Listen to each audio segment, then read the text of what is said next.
Olá pessoal, neste vídeo eu vou propor para vocês um pequeno desafio, tá?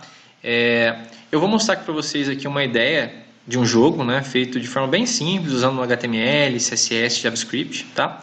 E aí eu vou pegar aqui uma ideia principal desse jogo e para um exemplo mais simples, para a gente tentar entender um pouquinho o que foi feito, né? E em cima disso eu vou propor para vocês um exercício, tá?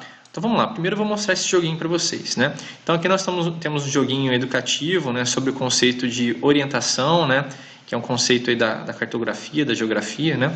Qual que é a ideia? Nós temos aqui um pirata, tem esse mapa, e a ideia é que aqui na esquerda o jogo vai dando aqui instruções, né, para o pirata percorrer, né? E a gente vai ter que executar essas instruções aqui através dessa rosa dos ventos, né? Indo para as direções corretas, né? E se a gente fizer todos os passos de maneira correta e clicar no cavar, o pirata vai então achar o tesouro, tá? Então eu vou fazer aqui com vocês, ó. Então aqui, ó, 2 passos para o norte. Então eu vou aqui, clico 2 vezes para o norte, né? Então ele dá essa impressão aqui que ele está movimentando aqui dentro do mapa, já que eu falo um pouquinho mais sobre isso, né? Então aqui 3 passos para o noroeste, 1, 2, 3, 5 para o leste. E assim eu vou fazendo os passos aqui, tá? Até terminar a lista de passos.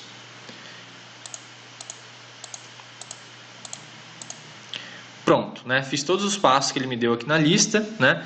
E agora eu vou clicar aqui no botão cavar para ver se eu consegui percorrer de forma correta aqui as direções que ele me deu. Então um joguinho educativo bem simples, tá, pessoal? Aí ele cavou, né? Aqui foi tudo usando o GIF mesmo, um jogo bem simplesinho, né?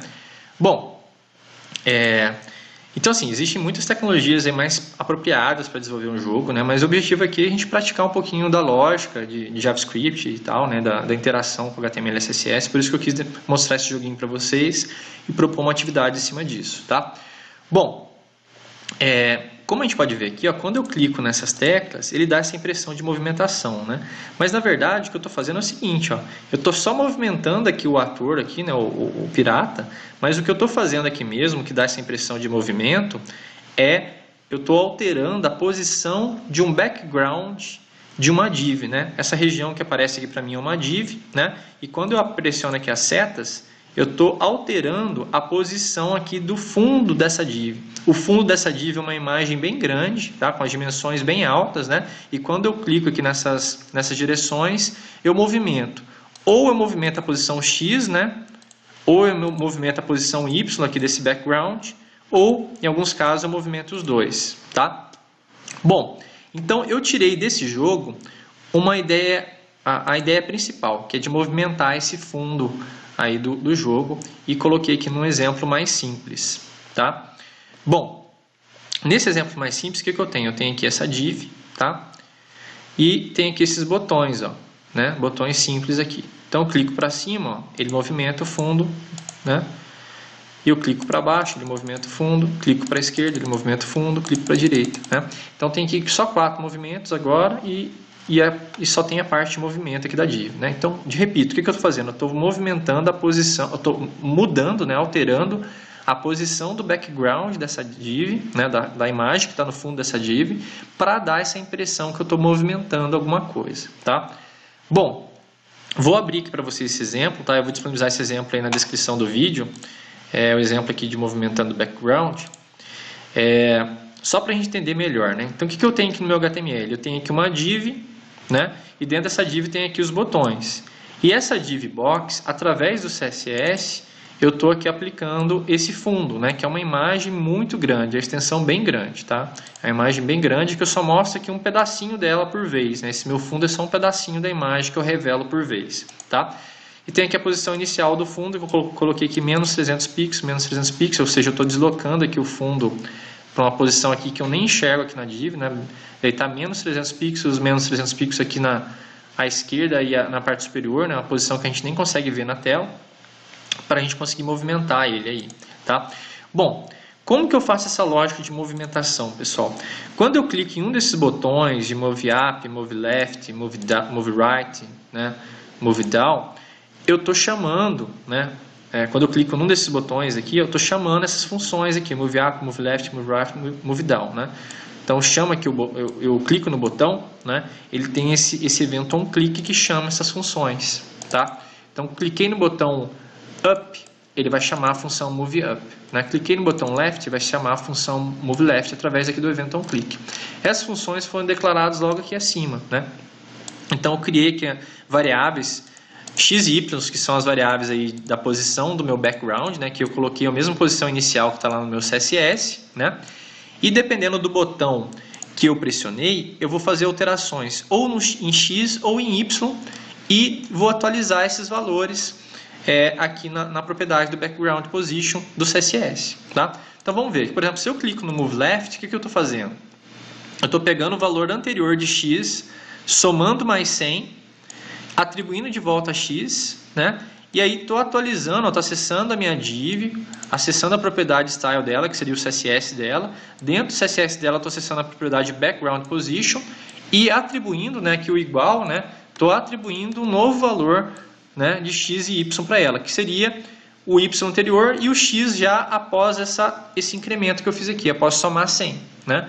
Então, por exemplo, apertei aqui o left, ó, né? Ele fez isso, ele somou 100 em x e atribuiu esse novo valor para a posição do meu background, né? Para a propriedade background position, né? Do meu CSS da DivBox, né? Se eu clico por right, ele faz a operação inversa, né? Ele vai fazer aqui, ó, ao invés de somar 100, ele está subtraindo 100 de x, né? E está atribuindo de volta essa posição x para a minha propriedade background position no meu CSS da DivBox, né? Se eu chamo as funções moveUp e moveDown, aí o que eu vou alterar não vai ser o x, vai ser o y, né? Que aí eu vou alterar aqui a posição y do meu background, ó, né? Estou alterando aqui a posição y, né? A posição vertical, tá? Com isso eu fiz então essa lógica, né? De mover aqui esse fundo da minha div, né? Para dar essa impressão que eu estou movimentando, né? Perdão, né? Eu fiz essa lógica de alterar a posição do fundo, né? Para dar essa impressão de movimento, né? Que eu estou movimentando o background, tá? Bom, então esse exemplo aqui eu vou disponibilizar para vocês. Qual que é o desafio aí que eu lanço para vocês, como exercício para a gente praticar um pouquinho, né? A ideia, pessoal, é que ao invés dessas funções moveUp, moveRight, moveLeft, moveRight, moveUp, moveDown, né? Todas essas 4 funções de movimento, a ideia é que ao invés de vocês acionarem ela por esses botões que eu criei, né? A ideia é que agora vocês usem o teclado, as setinhas do teclado. Para isso, pessoal, vocês podem consultar aqui o exemplo anterior, que é o exemplo aí que a gente capturou eventos do teclado, né? Então, aqui nós temos no exemplo do teclado, né? A gente registra essa função que trata os eventos do teclado, né? Eu já fiz aqui condições que tratam exatamente as setinhas, né? Só que no exemplo anterior, a gente, ao identificar que alguma seta foi pressionada, a gente alterava o conteúdo de um parágrafo, né? Para vocês fazerem essa adaptação, o que vocês vão ter que fazer, né? Ao invés, né, de alterar o conteúdo de um parágrafo, vocês vão chamar aqui, né? Por exemplo, pressionou a seta para cima, o que vocês vão fazer? Aqui dentro, vocês vão chamar a função moveUp, né? Pressionou a seta para baixo, aqui dentro, vocês vão chamar lá a função moveDown, né? Pressionou a seta para a esquerda, vocês chamam a função moveLeft e depois a moveRight, né? Então, para isso, vocês vão utilizar aquelas funções lá do exemplo, né? Mas vão incorporar aqui também esse novo código que vai criar essa função para tratar os eventos do teclado, né? E para cada setinha vai chamar então a função correspondente. Tá certo, pessoal? Então fica aí esse desafio para a gente praticar um pouquinho, né? De manipulação aí com JavaScript. Acho que é um exemplo interessante para a gente fixar um pouco dos conteúdos que a gente vem trabalhando, tá? Até mais, aguardo vocês nos próximos vídeos.